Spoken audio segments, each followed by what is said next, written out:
In the world of myths, there are gods of wisdom, love, the sea, and the harvest.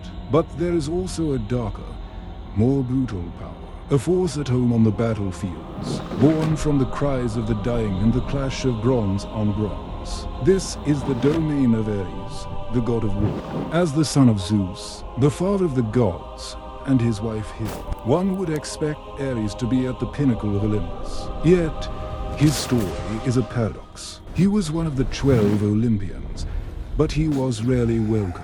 Even his own father despised him.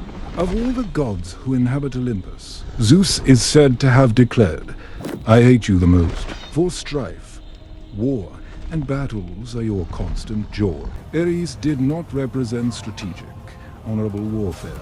That domain belonged to his half-sister, Athena. No, Ares was the embodiment of bloody slaughter, blind rage, and insatiable bloodlust. He threw himself headfirst into the fray, accompanied by his terrifying sons Phobosphia and Dimystera. His war was chaotic and controlled, and marked by a savagery that repulsed even the gods. But his most famous story is not one of triumph, but of humiliation. In one of the most scandalous affairs on Olympus, he fell for the beautiful Aphrodite, the goddess of love and wife of the smith god, Hephaestus. When the cheated husband learned of the infidelity, he forged an invisible yet unbreakable net of gold. He cast it over his marital bed and caught the two lovers in the act. Hephaestus summoned the other gods to be witnesses to the shame. Ares, the fearsome god of war, lay trapped and naked, exposed to the laughter of all of Olympus. A deeper humiliation was scarcely imaginable. In the Trojan War, too, where he fought for the Trojans, he was outsmarted by Athena and wounded by the mortal hero.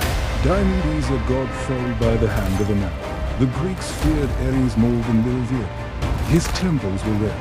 He was a necessary, but unlike deity, it was only when the Romans adopted him and transformed him into Mars that his reputation changed. Mars was not just a god of war, but also a protector of all, a father to the people, and a far more dignified figure. Thus, Ares remains a warning in Greek mythology. He is the symbol of the ugly, brutal, and uncontrollable side of war, an eternal reminder that even the gods can fear destruction they unleash. He is the unloved god, whose legacy lives on not in glorious victories, but in the echo of suffering,